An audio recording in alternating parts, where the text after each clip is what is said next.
விவோஸ், நாளைக்கான லக்ஷ்மி மித்ரா சீரியலில் என்ன நடக்க போகுது அப்படின்றத பற்றி தான் இந்த வீடியோக்குள்ளே பார்க்க போகிறோம். வீடியோ ரொம்பவே இன்ட்ரெஸ்டிங்காகவும் பரபரப்பாகவும் போயிட்டுருக்குன்னே சொல்லலாம். இப்போ லக்ஷ்மி தான் சம்யுக்தாவா அப்படின்னு சொல்லிட்டு நம்ம தேவயானிக்குமே நம்ம மனிஷாவுக்குமே இப்போ ஒரு டவுட் வந்துருச்சு. ஒரு பக்கம் என்னன்னா நம்ம சஞ்சனாவுக்கு நம்ம அண்ணன் பையன்தான் நம்ம ஜுன்னு அப்படின்றத அப்படியே தெளிவாக வந்து நம்ம ஜெயதேவ் வந்து போட்டு உடைச்சிடுறாங்க. அதை நம்ம சஞ்சனா மனசுக்குள்ளேயே வச்சுக்கிட்டு நம்ம ஜுன்னுவை கொஞ்சிக்கிட்டே இருக்காங்கன்னே சொல்லலாம். அதை பற்றி தான் இந்த வீடியோக்குள்ளே நம்ம பார்க்க போகிறோம். வீடியோவை ஸ்கிப் பண்ணாமல் பாருங்கள். வாங்க வீடியோக்குள்ளே போகலாம். இந்த பக்கம் பார்த்தீங்கன்னா நம்ம லக்கி பாப்பாவை தான் காட்டுறாங்க. லக்கி பாப்பா ரொம்பவே சோகத்தோடு இருக்காங்க. அப்போ நம்ம ஜுன்னு அந்த இடத்துக்கு வராங்க. ஜுன்னு வந்துட்டு நம்ம லக்கியை கூப்பிட்டுக்கிட்டு லக்கி கிட்ட பேசிக்கிட்டே இருக்காங்க. ஆனால் எந்த இதுக்குமே ரெஸ்பான்ஸ் கொடுக்காம நம்ம லக்கி நம்ம மித்ராவை பற்றி மட்டுமே யோசிச்சுட்டு இருக்காங்க. எங்கே போனாங்க அப்பா, இவ்வளோ நேரம் வரைக்கும் வீட்டுக்கும் வரல, என்கிட்ட வந்தும் பேசலை, எதனால அப்படின்னு சொல்லிட்டு ஒரே யோசனையோடு இருக்காங்க. ஆனால் நம்ம லக்கி கிட்ட போயிட்டு நம்ம ஜுன்னு கேட்குறாங்க, நான் வந்து எவ்வளோ நேரம் ஆகுது, ஆனால் நீ என்கிட்ட பேசாமல் எதையோ யோசிச்சுக்கிட்டு இருக்க அப்படின்னு சொல்லிட்டு நம்ம ஜுன்னுவால் முடிஞ்ச எல்லா விஷயத்தையும் நம்ம லக்கி கிட்ட வந்து பண்ணி அவங்கள சிரிக்க வைக்கணும்னு பண்ணிக்கிட்டே இருக்காங்க. இதை பார்த்தீங்கன்னா நம்ம சஞ்சனா வந்து பார்த்துக்கிட்டே இருக்காங்க. நம்ம ஜுன்னு செய்கிற அந்த செல்லமான ஒரு சேட்டையை வந்து பார்த்துக்கிட்டே இருக்காங்க. அப்போ நம்ம லக்கி எதுக்குமே ரெஸ்பான்ஸ் கொடுக்குற மாதிரி தெரியல. ஒரு வழியாக நம்ம ஜுன்னு வந்து நம்ம லக்கியை சிரிக்க வச்சுறாங்க. இதை பார்த்த சஞ்சனா அப்படியே வந்து உறைஞ்சு போயிடுறாங்க. என்ன இந்த சின்ன வயசில் இந்த அளவுக்கு ஒருத்தவங்களை சந்தோஷப்படுத்தணும்னு சொல்லிட்டு எந்த அளவுக்கு அவன் மெனக்கிட்டு வேலை பார்க்குறான் அப்படின்னு சொல்லிட்டு அவங்க ரொம்பவே சந்தோஷமாக வந்து ஜுன்னுவை பார்த்துக்கிட்டே இருக்காங்களா. அந்த பக்கம் நம்ம ஜெயதேவ் வராங்க. ஜெயதேவ் வந்துட்டு என்ன சஞ்சனா ஒரு மாதிரி பார்த்துக்கிட்டே இருக்க, என்ன அப்படின்றாங்க. இல்லை பெரியப்பா, இந்த பையன் எனக்கு ரொம்பவே ஸ்பெஷலாக தெரிகிறான் அப்படின்னு. ஏன் அப்படி சொல்கிற அப்படின்றாங்க. இல்லை, இவன் நம்ம லக்கி பாப்பா இவ்வளோ சோகமாக இருக்கால, அவளை சிரிக்க வைக்கிறதுக்காக என்னென்னமோ பண்ணி கடைசியாக நம்ம லக்கியை வந்து சிரிக்க வச்சு நம்ம லக்கியை ஒரு மூடுக்கு கொண்டு வந்துட்டான் அப்படின்னு சொல்கிறாங்க. உனக்கு ஒரு உண்மையை சொல்லட்டுமா அப்படின்னு சொல்கிறாங்க. என்ன பெரியப்பா அப்படின்றாங்க.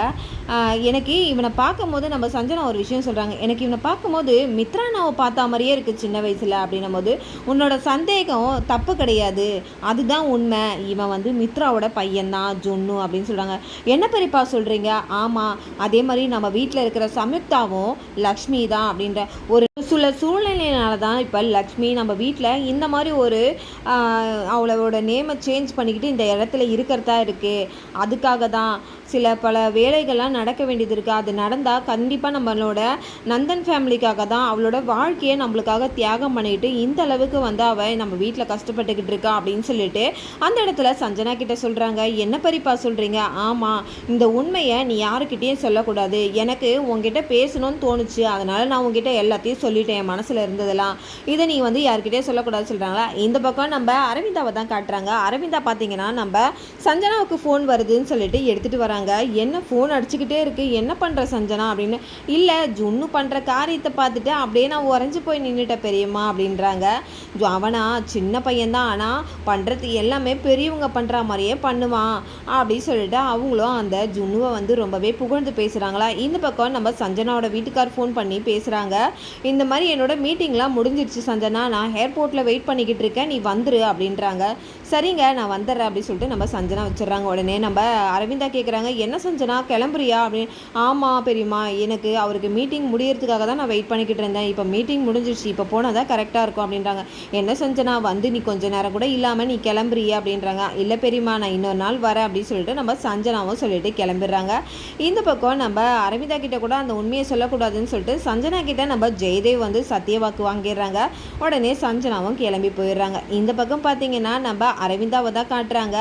அரவிந்தா நம்ம மித்ரா வராதனால ரொம்பவே அதை நினச்சி அழுதுகிட்டே இருக்காங்க. ஒரு கட்டத்தில் நம்ம தீக்ஷலு வந்து நம்ம அரவிந்தா கிட்ட சொல்லியிருப்பாங்க, இந்த மாதிரி வந்து உன் பையனுக்கு கண்டம் இருக்குது, அதனால் இப்போ அந்த பூஜையை லக்ஷ்மி தான் பண்ணணும் அப்படின்னு சொல்லியிருப்பாங்களா.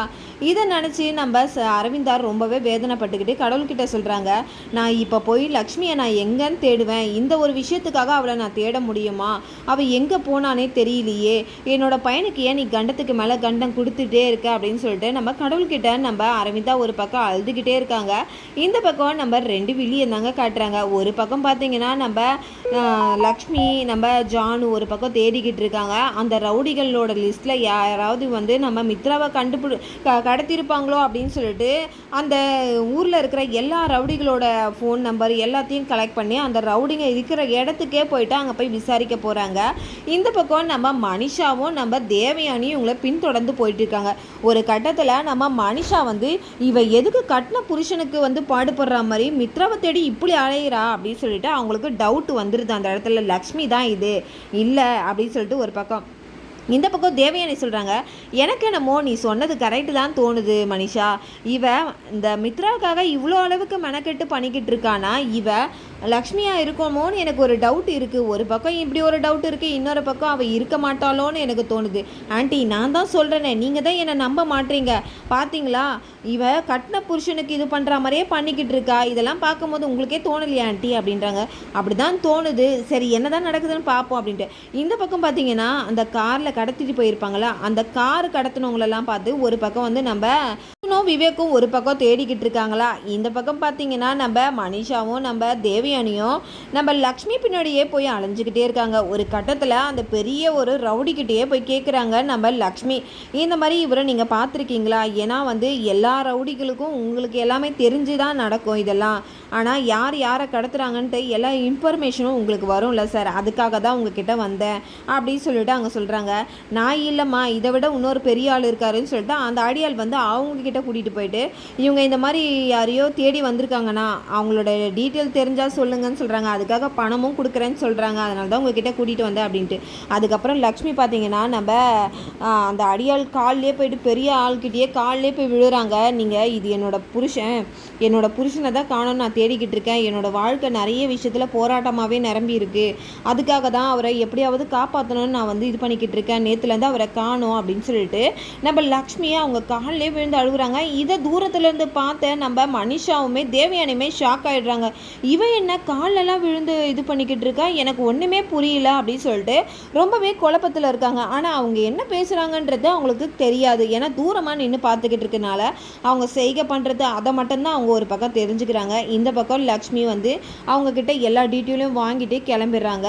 ஒரு கட்டத்தில் வீட்டுக்கே வந்துடுறாங்க. வீட்டுக்கு வந்ததுமே நம்ம அரவிந்தா லக்ஷ்மியை கூப்பிட்டு பேசுகிறாங்க. என்ன சம்யுக்தா, ஏதாவது மித்ரா பற்றி தெரிஞ்சுதா அப்படின்னு கேட்குறாங்க. இல்லை ஆண்டி, எதுவுமே தெரியல. எல்லாத்தையும் வந்து கலெக்ட் பண்ணி தான் ஒன்று ஒன்றா தெரிஞ்சுக்கிறோம் ஆண்டி, கொஞ்சம் வெயிட் பண்ணுங்கள், நீங்கள் எதுக்கும் கவலைப்படாதீங்கன்னு சொல்லிட்டு போயிடுறாங்களா. இந்த பக்கம் அரவிந்தா அழ ஆரம்பிச்சிடறாங்க நம்ம ஜெயதேவ் கிட்ட. என்னங்க, என் பையனுக்கு வந்த சோதனையை பார்த்தீங்களா? என் பையன் எவ்வளோ கஷ்டப்பட்டுக்கிட்டு இருக்கான். இது இப்போ வந்து தீக்ஷுலு வேற வந்து லக்ஷ்மி தான் அந்த பூஜையை பண்ணணும்னு சொல்கிறாரு. நான் லக்ஷ்மிக்கு எங்கே போவேன் அப்படின்னு சொல்லிட்டு தீக்ஷுலு அதை நினச்சி சொன்னதுனால இப்போ நம்ம அதை நினச்சி அரவிந்தா ஒரு பக்கம் அழுதுகிட்டே இருக்காங்க. ஒரு கட்டத்துக்கு மேலே நம்ம லக்ஷ்மி கிட்ட போயிட்டு, அதாவது சம்யுக்தாவாக இருக்கிற லக்ஷ்மி கிட்ட போயிட்டு நம்ம ஜெயதேவ் பேச ஆரம்பிச்சிடுறாங்க. இந்த மாதிரி தீக்ஷுலு சொல்லியிருக்காருமா, நீ தான் அந்த பூஜையை பண்ணணுமா, வரலட்சுமி பூஜையை நம்ம நல்லபடியாக முடித்தா கண்டிப்பாக வந்து மித்ரா வந்து கிடைப்பான்னு சொல்லிட்டு தீக்ஷுலு வந்து அரவிந்தா கிட்ட சொல்லியிருக்கான். அதனால் அரவிந்தா வந்து இப்போ லக்ஷ்மி இல்லாதனால நானே என் பையனுக்காக பண்ணுறேன் அப்படின்னு சொல்லிக்கிட்டு இருக்கா. எனக்கு என்னமோ நீ அந்த பூஜையை பண்ணால் நல்லாயிருக்கும் எனக்கு தோணுது அப்படின்னா, நான் எப்படி மாமா பண்ண முடியும்? இப்போ மட்டும் நான் கோயிலில் அந்த பூஜையை பண்ணேன்னா கண்டிப்பாக நான் மாட்டிப்பேன் வீட்டில் இருக்கவங்க கிட்ட அப்படின்னும் போது, நீ மாட்டிக்காத அளவுக்கு நான் உன்னை காலையில் கூட்டிகிட்டு போகிறேன், நீ கிளம்பிடு அப்படின்னு சொல்கிறாங்க. அதுக்கேற்ற மாதிரி அந்த கோயிலில் எல்லா ஏற்பாடுகளையும் நம்ம ஜெயதேவ் வந்து தீக்ஷுலு கிட்ட சொல்லி எல்லாத்தையும் ஏற்பாடு பண்ணிடுறாங்களா. உடனே காலையில் எந்திரிச்சோனையுமே நம்ம லக்ஷ்மியும் நம்ம ஜெயதேவும் கோயிலுக்கு போயிடுறாங்க. இந்த பக்கம் பார்த்தீங்கன்னா நம்ம அரவிந்தா ஒரு பக்கம் நம்ம மித்ராவுக்கு இப்படி ஆயிடுச்சு அப்படின்னு நினச்சிக்கிட்டு அவங்க ரொம்பவே வந்து அப்செட்டாகவே இருக்காங்க. இந்த பக்கம் நம்ம வில்லியை தான் கட்டுறாங்க. ரெண்டு பேருமே வந்து இது பண்ணிக்கிட்டு இருக்காங்க. ஒரு கட்டத்தில் நம்ம மனிஷா மேலெல்லாம் போய் தேடுறாங்க. நம்ம சம்யுக்தாவை காணோம். உடனே வந்து பரபரப்பாக நம்ம தேவயானி கிட்ட வராங்க. தேவயானி பேப்பர் படிச்சுக்கிட்டு இருக்காங்க ரொம்பவே கூலாக. என்ன மனிஷா, எதுக்காக காலையில் உனக்கு இந்த பதட்டம் அப்படின்னு. ஆண்டி, உங்களுக்கு ஒரு விஷயம் தெரியுமா, இந்த சம்யுக்தாவை வீடு ஃபுல்லாக தேடிட்டேன், எங்கேயுமே காணும் அப்படின்ட்டு. அவள் எங்கேயாவது வெளியில் போயிருப்பா. இப்போ என்ன ஆண்டி இவ்வளோ அசால்ட்டாக பேசிக்கிட்டு இருக்கீங்க? நம்மளுக்கு அவள் கிடைச்ச ஒரு துருப்பிச்சுட்டு இப்போ அவள் எங்கே போயிருக்கான்னு தெரியல. ஒரு வேளை மித்ராவை கண்டுபிடிக்க போயிட்டானா எப்படி வந்து மித்ராவை நான் கல்யாணம் பண்ணிக்க முடியும்? நீங்கள் என்ன இவ்வளோ அசால்ட்டாக இருக்கீங்க அப்படின்னு சொல்லிட்டு தேவயானி கிட்ட ரொம்பவே பரபரப்பாக பேசிக்கிட்டு இருக்காங்க. இந்த பக்கம் பார்த்தீங்கன்னா நம்ம அரவிந்தாவை தான் காட்டுறாங்க. அரவிந்தா மேலே இருந்து இறங்கி வராங்க. என்னக்கா எங்கே போகிறீங்க அப்படின்ட்டு. எனக்கு ஒரு மாதிரி மனசு கஷ்டமாக இருக்குது, அதனால் கோயிலுக்கு போகலான்ட்டு தான் கிளம்பிக்கிட்டு இருக்கேன். ஆண்டி கேளுங்க அப்படின்றாங்க. உடனே தேவயானியும் வந்து நம்ம மனிஷா சொன்னதை கேட்குறாங்க. லக்ஷ்மி எங்கள் அக்கா அப்படின்ட்டு. லக்ஷ்மியா? என்ன லக்ஷ்மியை பற்றி கேட்குற? என்ன லூஸா நீனு? லக்ஷ்மியை பற்றி என்கிட்ட கேட்டுருக்க? உனக்கு ஏதாவது தெரியுமா? லக்ஷ்மி வந்தாளா அப்படின்ட்டு. இல்லைக்கா, நான் சம்யுக்தாவுக்கு பதில் அவள் லக்ஷ்மி மாதிரியே இருக்கிறதுனால நான் ஏதோ ஒரு ஞாபகத்தில் கேட்டுட்டேங்க்கா. அவள் எங்கே போயிருக்கான்னு எனக்கு தெரியல. சரி நான் கோயிலுக்கு போயிட்டு வரேன் அப்படின்னு சொல்லிட்டு நம்ம அப்படியே வந்து நம்ம அரவிந்தா கிளம்பி போயிடுறாங்க. இந்த பக்கம் என்ன ஆண்டி? ஆமாம், அப்படி கேட்டால் தானே ஏதாவது நமக்கு க்ளூ கிடைக்கும்னு பார்த்தேன். ஆனால் அக்கா எதுக்குமே எந்த ரியாக்ஷனுமே கொடுக்கல அப்படின்னு சொல்லிட்டு அந்த இடத்துல 2 பேருமே அமைதியாடுறாங்க. இந்த பக்கம் பார்த்தீங்கன்னா அரவிந்தா வந்து கோயிலுக்கு வராங்க. கோயிலுக்கு வந்துட்டு அரவிந்தா ஒரு பக்கம் வந்து சாமிக்கிட்ட போய் வேண்டிக்கிட்டு இருக்காங்க. எனக்கு ஏன் இப்படி ஒரு கஷ்டத்தை கொடுத்துட்ருக்க? என் மருமகளை தான் என்கிட்ட இருந்து பிரிச்சுட்ட, இப்போ என்னோட பையனையும் என்கிட்ட இருந்து பிரிக்கிறியா அப்படின்னு சொல்லிட்டு ரொம்பவே வேதனையோட சாமிக்கிட்ட வேண்டிக்கிட்டு இருக்காங்க. இந்த பக்கம் தேவும் பார்த்தீங்கன்னா நம்ம லக்ஷ்மியும் இதெல்லாம் சாத்தியமா அப்படின்னு சொல்லிட்டு இப்போ தீக்ஷலுக்கிட்ட வந்து கேட்டுக்கிட்டு இருக்காங்க. அதுக்கு நீ எதுக்கும் பயப்படாதம்மா, இந்த அம்மன் மேலே நீ பாரத்தை போட்டுட்டு நீ எல்லாத்தையும் பண்ணு, கண்டிப்பாக உனக்கு நம்ம மித்ரா இருக்கிற இடத்த இந்த ஆத்தா உனக்கு காட்டுவா அப்படின்னு சொல்லிட்டு நம்ம தீக்ஷலுக்கும் ஒரு கட்டத்துக்கு மேலே சொல்லிடுறாங்களா. உடனே நம்ம அந்த பூஜையை வரலட்சுமி பூஜையை ஆரம்பிக்கிறாங்க. அதுக்கு ஒரு 5 பேர் தேவைன்றதுனால எல்லாருக்கிட்டையும் போயிட்டு நம்ம லக்ஷ்மி கேட்குறாங்க. ஆனால் யாருமே எதுக்குமே ஒத்து வரல. கடைசியாக ஒரு 4 பேர் வராங்க. அதுக்கப்புறம் தீக்ஷலையா சொல்கிறாங்க இன்னும் ஒருத்தர் வேணுமா அப்படின்றாங்க.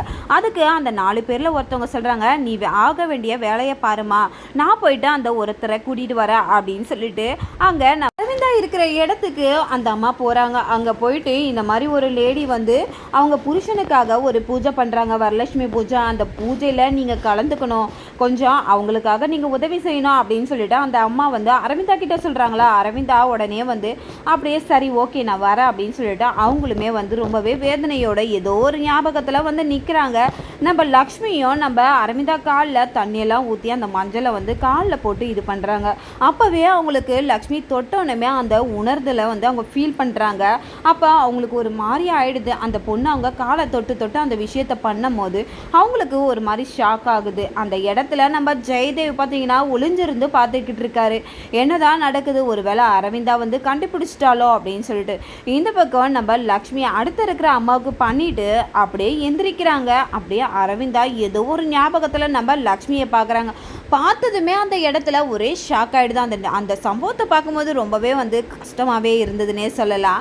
அப்படியேப்பட்ட ஒரு சீனை வந்து நம்ம பார்த்தோம். இந்த பக்கம் பார்த்தீங்கன்னா நம்ம ஜெயதேவும் பார்த்தீங்கன்னா நம்ம அரவிந்தா பார்த்து ஷாக் ஆனதுமே உடனே வந்து நம்ம லக்ஷ்மி பின்னாடி வந்து நின்றுறாங்க. உடனே லக்ஷ்மி தான்றத அந்த இடத்துல நம்ம ஜெயதேவ் வந்து நம்ம அரவிந்தாவுக்கு வந்து உறுதிப்படுத்திடுறாங்க. உடனே லக்ஷ்மியை பார்த்துட்டு நம்ம லக்ஷ்மியும் நம்ம அரவிந்தாவும் ஒருத்தருக்கு ஒருத்தர் மாற்றி பார்த்துக்கிறாங்க. பார்த்ததுமே நம்ம லக்ஷ்மியை கட்டி பிடிச்சி அழ ஆரம்பிச்சிடுறாங்க நம்ம அரவிந்தா. இந்த பக்கம் நம்ம லக்ஷ்மியை காணுமேன்னு சொல்லிட்டு மனிஷாவும் தேவயானியும் ஒரு பக்கம் தேடிக்கிட்டு இருக்காங்க. ஒரு பக்கம் பார்த்தீங்கன்னா அந்த அடியாட்களில் பெரிய ஆளாக இருக்கிறவர் பார்த்தீங்கன்னா நம்ம லக்ஷ்மி அவங்க கிட்ட போய் கெஞ்சுறாங்கல்ல, அதெல்லாம் பார்த்து அவங்க ரொம்பவே மனசு இறங்கிடுறாங்க. ஒரு கட்டத்தில் அவங்க செய்த பாவத்துக்கு அவங்க ஒரு பரிகாரம் பண்ணணும் அப்படின்னு சொல்லிட்டு ஆசைப்பட்டுட்டு நம்ம லக்ஷ்மி அவங்க நம்பரை கொடுத்துட்டு வந்துடுறாங்களா. இந்த பக்கம் அவர் எல்லாருக்கும் ஃபோன் பண்ணி கேட்குறாங்க, அந்த பையன் எங்கே கிடச்சாலும் யார் கடத்தினாலும் என்கிட்ட எப்படியாவது தகவல் சொல்லிடுங்கன்னு சொல்லிட்டு ஒருத்தருக்கு ஃபோன் பண்ணி வந்து சொல்லிக்கிட்டு இருக்காங்க. இந்த பக்கம் அந்த பூஜையும் நல்லபடியாக நடந்து முடியுது. நம்ம லக்ஷ்மியும் அரவிந்தாவும் 2 பேருமே ஒருத்தருக்கு ஒருத்தர் பார்த்துக்கிட்டாங்கன்னே சொல்லலாம். ஒரு கட்டத்தில் நம்ம லக்ஷ்மி வந்து பண்ண ஒரு பூஜைக்கான ஒரு பலன் வந்து கிடைக்க போகுதுன்னு தான் சொல்லணும். ஒரு கட்டத்தில் அந்த ஆட்கள் வந்து ஃபோன் பண்ணுறாங்க, இந்த மாதிரி நீங்கள் கேட்ட பையன் இங்கே தாங்க இருக்காங்க, இந்த மாதிரி வந்து அவனை சாயந்தரத்துக்குள்ளே ஏதோ ஒரு விஷயம் பண்ண போகிறாங்களா அப்படின்றாங்க. உடனே இந்த அடியாட் சொல்கிறாரு, அப்படிலாம் எதுவுமே பண்ணிடாதீங்கடா, உங்களுக்கு காசு தண்டா வேணும், அந்த காசு அவங்க கொடுக்குறேன்னு சொன்னதை விட நான் அதிகமாக கொடுக்குறேன், அந்த பையனை என்கிட்ட எடுத்துன்னு வந்து சேர்த்துருங்கடா அப்படின்னு சொல்லிட்டு அந்த பெரிய அடியாட்கள் வந்து சொல்லிட்டு இருக்காங்க. இதை கேட்டுமே அவங்களுமே வந்து சரி ஓகே நான் கூட்டின்னு வந்து விடுறேன் அப்படின்னு சொல்லிட்டு அவங்களுமே ஒத்துக்கிறாங்க. இந்த பக்கம் லக்ஷ்மியை பார்த்த உடனே நம்ம அரவிந்தா ஷாக் ஆகுறாங்க.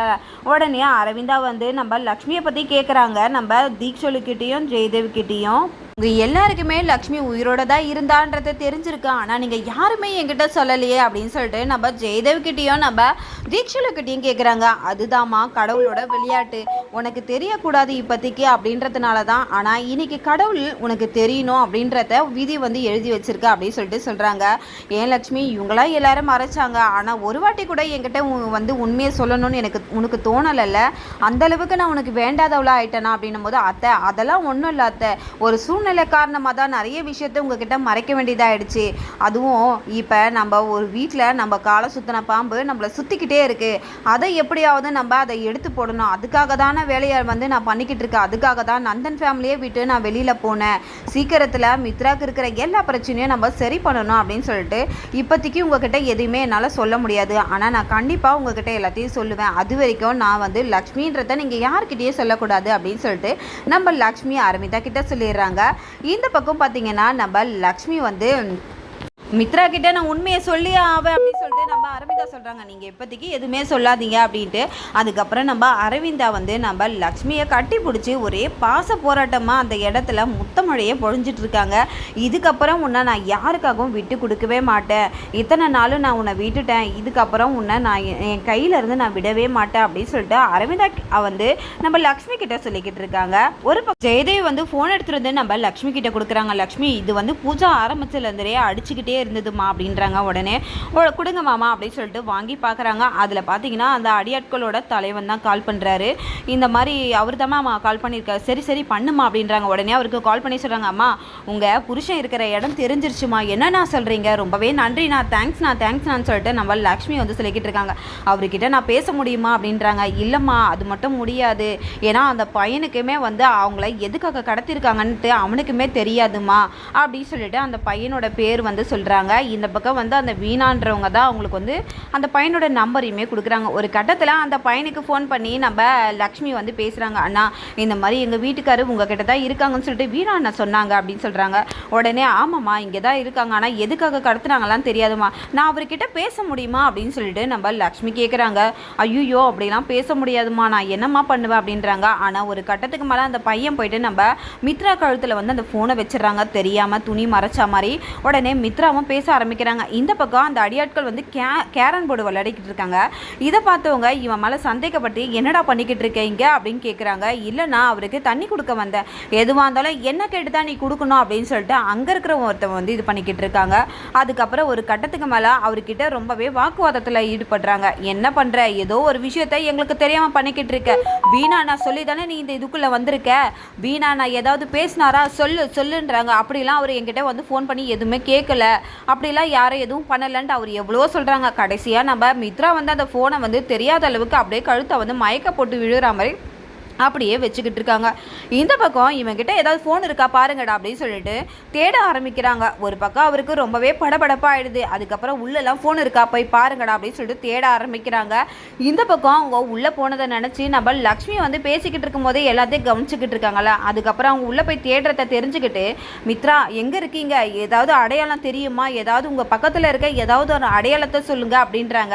அப்போ அந்த கோயில் சத்தத்தை கேட்டுட்டு இந்த ஒரு இடத்துல தான் நாங்கள் இருக்கோம் அப்படின்னு சொல்லிட்டு அந்த டீட்டெயில் வந்து நம்ம மித்ரா வந்து நம்ம லக்ஷ்மி கிட்ட சொல்லிக்கிட்டு இருக்காங்க. இதுக்கப்புறம் நம்ம லக்ஷ்மி அந்த அடையாளம் அதை தெரிஞ்சுக்கிட்டு நம்ம அர்ஜுனுக்கு தான் கால் பண்ணுறாங்க. அர்ஜுனுக்கு கால் பண்ணி மித்ரா எடுக்கிற இடம் தெரிஞ்சிருச்சு அப்படின்னு சொல்லிட்டு அந்த இடத்த கௌரிவாக்கத்தில் தான் இருக்குது அப்படின்னு சொல்லிட்டு அந்த இடத்த சொல்கிறாங்களா. உடனே நம்ம அர்ஜுனா அந்த சைடு வந்துடுற, நீயும் இப்படி வந்துரு அப்படின்னு சொல்லிட்டு நம்ம மித்ராவுக்கு வந்து காப்பாற்றிடலாம் அப்படின்னு சொல்லிட்டு ரெண்டு பேருமே வராங்க. ஒரு கட்டத்தில் நம்ம லக்ஷ்மியோட ஃபோன் ஆஃப் ஆகிடுது.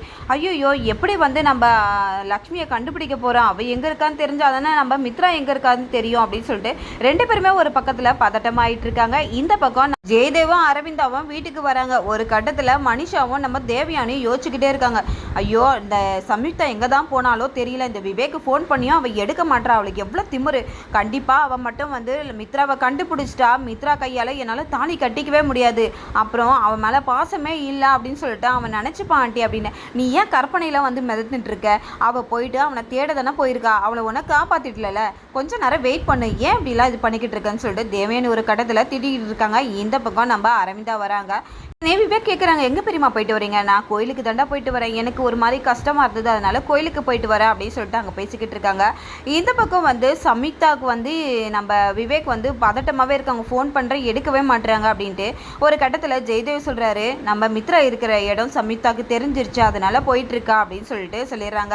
இதை கேட்ட 2 வில்லிங்களும் ரொம்பவே பதட்டமாயிடுறாங்க. பாருங்க ஆண்டி, நான் தான் அதான் சொன்னல, இப்போ பாருங்கள் மித்ராவை மட்டும் அவள் காப்பாற்றிட்டா கண்டிப்பாக மித்ராவுக்கு அவன் மேலே தான் சிம்பத்தி வரும், ஏன் மேலே கொஞ்சம் கூட பாசமே வராது, எனக்கு ரொம்ப பயமாக இருக்கு ஆண்டி அப்படின்னு சொல்கிறாங்க.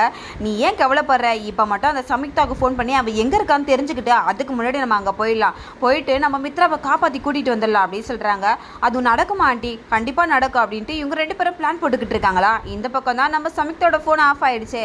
ஒரு கட்டத்துக்கு மேலே நம்ம விவேக் ரொம்பவே பதட்டமாக இருக்காங்க, அண்ணா என்ன ஆச்சு அப்படின்னு சொல்லிட்டு. அப்போ ஜெயதேவ் சொல்கிறாங்க, கவலைப்படாதடா, அதுதான் லக்ஷ்மி இருக்காளா, காப்பாற்றிடுவான்னு சொல்லிட்டு நம்ம அரவிந்தா ஒரு பக்கம் சொல்லிக்கிட்டு இருக்காங்க. என்ன பெரியம்மா சொன்னீங்க, லக்ஷ்மி இருக்காளா? என்ன, ஐயோ பெரியம்மா அவங்க சம்யுக்தா, நீங்கள் என்ன லக்ஷ்மின்றீங்க? டே போதும்டா, என்கிட்ட நடிச்சதெல்லாம் எனக்கு எல்லாம் உண்மையும் தெரிஞ்சிருச்சுடா அப்படின்னு சொல்லிட்டு இங்கே 4 பேருக்குள்ளே பேசிக்கிட்டு இருக்காங்க. இந்த பக்கம் இதை தெரிஞ்ச ஜானு நம்ம அரவிந்தா கிட்ட வராங்க. ஆண்டி என்னை மன்னிச்சிடுங்க, அக்கா இந்த வீட்டில் இருக்கிறத உங்ககிட்ட நான் மறைச்சிட்டேன் அப்படின்னு. நீ என்னம்மா பண்ண, எங்களுக்காக நீங்கள் நிறைய செஞ்சுட்டீங்க, இதுக்கு மேலே செய்யறதுக்கு எதுவுமே கிடையாது, நாங்கள் தான் உங்களுக்கு செய்யணும் அப்படின்னு சொல்லிட்டு அரவிந்தா வந்து நம்ம ஜானுக்கிட்ட சொல்லிக்கிட்டு இருக்காங்க. இப்போ நாங்கள் தான் உன்னை சேர்த்து வைக்கிறோம், ஆனால் இப்போ உங்கள் அக்கா வந்து அந்த காரியத்தை பண்ணுறா பற்றியா, எங்களுக்கு ரொம்ப கஷ்டமாக இருக்குது, இருந்தாலும் பரவாயில்ல, இப்போ லக்ஷ்மி இருக்கிற தெம்பில் நான் என்ன வேணால் சாதிக்கலாம் அப்படின்னு சொல்லிட்டு அந்த இடத்துல சொல்லிக்கிட்டு இருக்காங்க. இதோட பார்த்தீங்கன்னா இந்த ப்ரொமோ முடியுது. நாளைக்கான ப்ரொமோவில் நம்ம வில்லி வந்து நம்ம லக்ஷ்மி தான் அப்படின்றத இந்த வீட்டில் வந்து கண்டுபிடிப்பாங்களா. இப்போ நம்ம லக்ஷ்மி தான்றத நம்ம வீட்டில் எல்லாருமே தெரிஞ்சுக்கிட்டாங்க, நம்ம தேவயானி மனிஷாவை தவிர. இன்னும் இவங்க 2 பேர் தான் தெரிஞ்சுக்கணும். இந்த கல்யாணத்தில் தெரிய வருமா இல்லை அதுக்கு முன்னாடியே தெரிய வருமான்றத நாளைக்கான வீடியோல நம்ம பார்க்கறதுக்கு முன்னாடி என்னோட ரிவ்யூ உங்களுக்கு பிடிச்சிருந்தா மறக்காம உங்களோட கமெண்ட்களை என்னோட கமெண்ட் பாக்ஸில் தெரிவிங்க. வீடியோ பார்த்துருக்காங்க எல்லாருமே என்னோட சேனலுக்கு சப்போர்ட் பண்ணுங்க. தேங்க்யூ.